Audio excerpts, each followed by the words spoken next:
میں تفسیر سننے کے پہلے آداب بھی بتا دوں آپ. قرآن پڑھنے کے بھی آداب اور تفسیر سننے کے بھی آداب. ظاہر سی بات ہے کچھ آداب وہ ہیں جو ظاہر سے تعلق رکھتے ہیں. وضو سے ہونا چاہیے نماز قرآن پڑھنے کے لیے. لا یمسہ الا المطہرون, اس کو صرف اور صرف پاکیزہ لوگ چھوئیں گے. کس کو؟ قرآن پاک کو. تلاوت کرنے کے لیے وضو شرط ہے یا نہیں؟ چھونے کے لیے سب کو پتا ہے. ادب یہی ہے, ظاہری ادب یہ ہے کہ پاک رہے, جنوبی نہ رہے, حیض و نفاس والی عورت نہ رہے. قرآن پاک کے لیے یہ ظاہری آداب ہوئے. کچھ باطنی آداب بھی ہیں. قرآن پڑھنے کے لیے کچھ باطنی آداب بھی ہیں. تم 10 بار نہا لو, 10 بار وضو کر لو, قرآن کو ظاہری آداب کے اعتبار سے چھو تو سکتے ہو. باطنی آداب میں سب سے پہلی شرط یہ ہے قرآن پڑھنا ہو یا سننا ہو تو عشق مصطفیٰ ہونا چاہیے. ہاں, بغیر حب مصطفیٰ کے اگر قرآن پڑھے گا تو پھر گمراہی کی طرف بھی جا سکتا ہے. قرآن تو قرآن ہے. حدیث رسول کے بارے میں کہا گیا بخاری شریف کے بارے میں کہ بے عشق مصطفیٰ پڑھتے ہیں جو بخاری. سنا ہے نا آپ نے؟ بے عشق مصطفیٰ جو پڑھتے ہیں بخاری, آتا ہے بخار, ان کو آتی نہیں بخاری. بخار آ جائے گا لیکن بخاری نہیں آئی.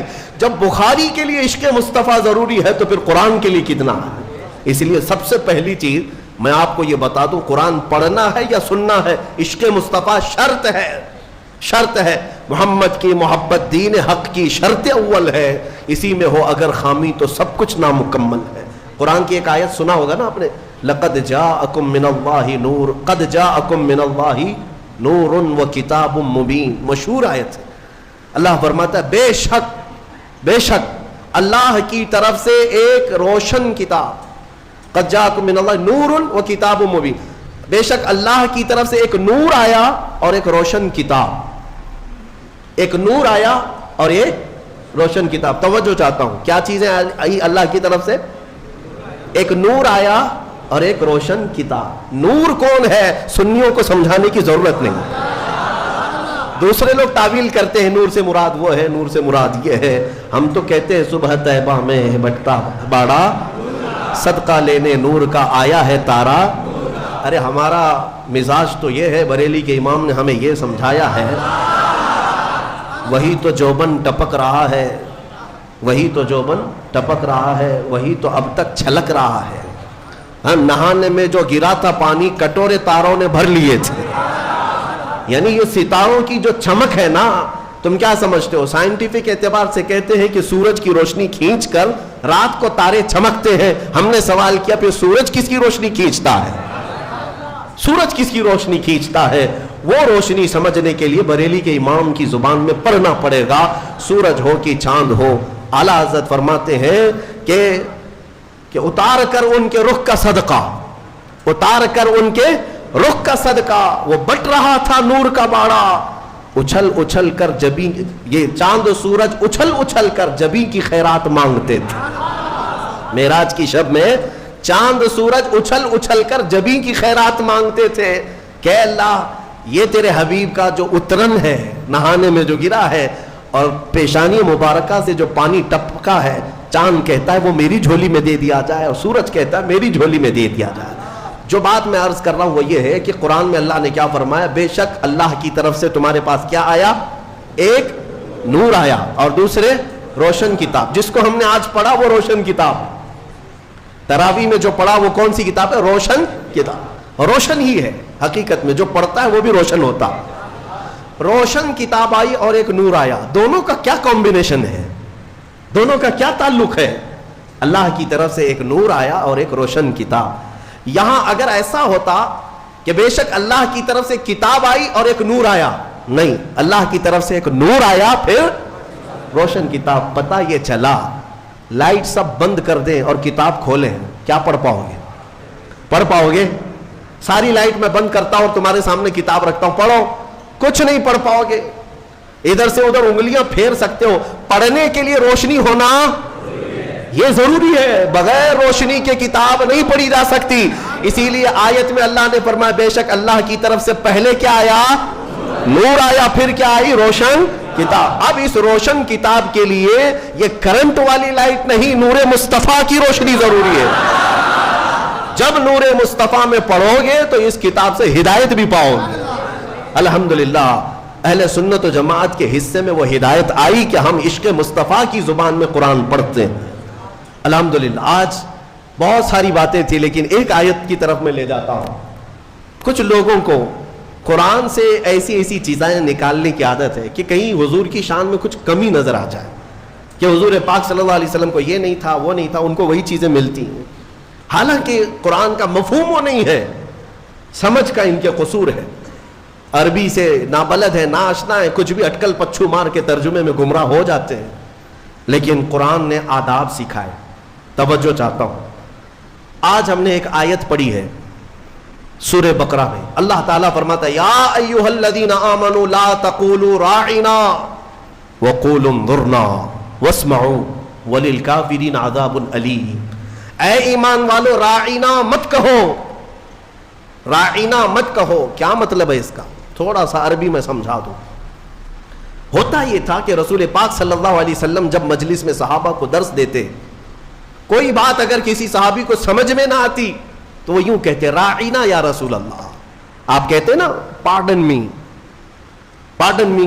ایک ٹیچر کو کہا جاتا ہے کہ دوبارہ ارشاد, دوبارہ ارشاد. کیوں؟ کہ آپ دوبارہ بیان فرمائیں تاکہ میں اور سمجھ سکوں. تو صحابہ کیا کہتے تھے؟ راعنا یا رسول اللہ, اے اللہ اے رسول اللہ ہماری رعایت کر دیجئے تھوڑی سی, یعنی ہم جلد نہیں سمجھ پائے اور ایک بار بیان کر دیجئے. لیکن اسی زمانے میں راعنا صحابہ کس نیت سے کہتے تھے؟ اے اللہ کے رسول ہماری رعایت کیجیے.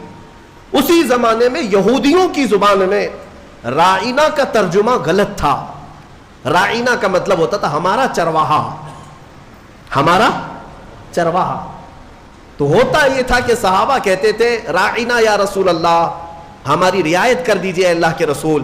یہودی جو سنتے تھے تو مذاق اڑاتے تھے. دیکھو مسلمانوں کو اپنے ہی نبی کو اپنا چرواہا کہتے ہیں, اپنے ہی نبی کو اپنا چرواہا کہتے. وہ ٹھٹا مار کر کے ہنستے تھے, مذاق اڑاتے تھے.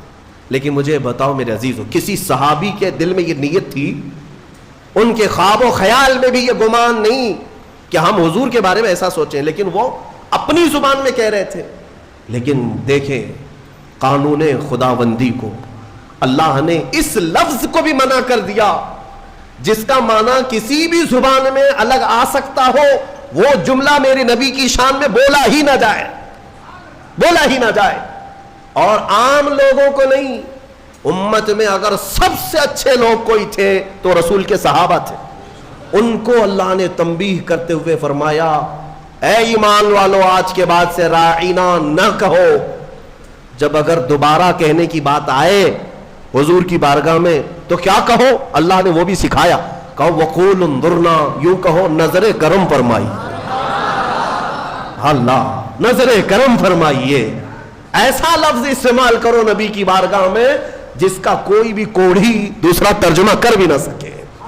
کوئی بھی دل کے کوڑ والا مریض جو گستاخ ہے, بغض رکھتا ہے, عداوت رکھتا ہے, وہ ایسا تصور بھی نہ لا سکے.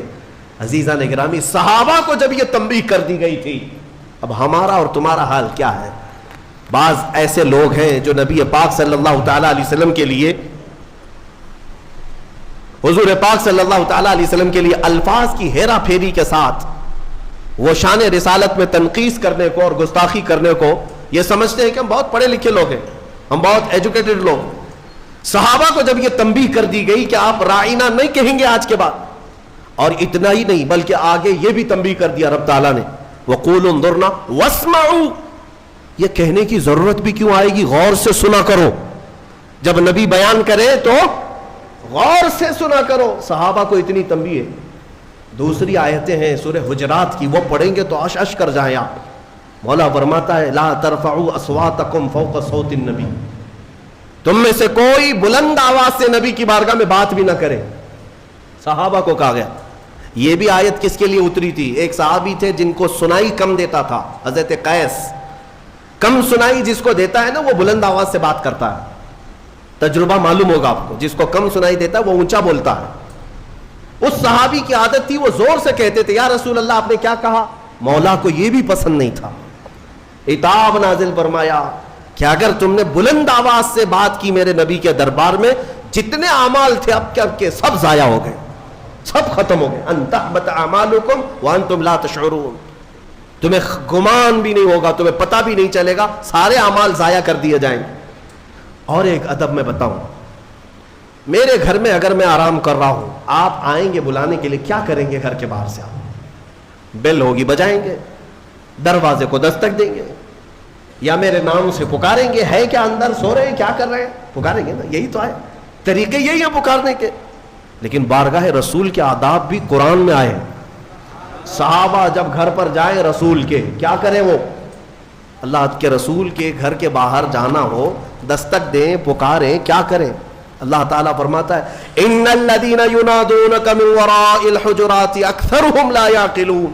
اللہ رب فرماتا ہے وہ لوگ بے شک جو نبی کے حجرے کے باہر کھڑے ہو کر کے نبی کو پکارتے ہیں, ان میں سے اکثر لوگ عقل والے نہیں ہیں. جو پکارتے ہیں اس میں اکثر لوگ عقل والے نہیں ہیں. ارے اندر والے کو بلانے کے لیے کیا کہنا پڑے گا, کیا کہنا پڑے گا, پکارنا تو یہ ہے. لیکن مولا فرما رہا ہے وہ عقل والے لوگ نہیں ہیں جو حجرے کے باہر کھڑے ہو کر کے حضور کو پکار رہے ہیں. تو پھر کیا ہے؟ قرآن سکھاتا ہے وَلَوْ أَنَّهُمْ صَبَرُوا حَتَّى تَخْرُجَ إِلَيْهِمْ لَكَانَ خَيْرًا لَهُمْ. رب فرماتا ہے ادب یہ ہے, لوگوں کو چاہیے کہ وہ دروازے کے باہر جا کر خاموش کھڑے رہے, میرا رسول خود باہر ہے. ارے نادانوں پوچھو, رسول دروازے بند اندر بیٹھ کر باہر کون کھڑا ہے کیسے جانتے ہیں؟ یہی عقیدہ بریلی کے امام نے ہمیں دیا. اور کوئی غیب کیا تم سے نہاں ہو بھلا, جب نہ خدا ہی چھپا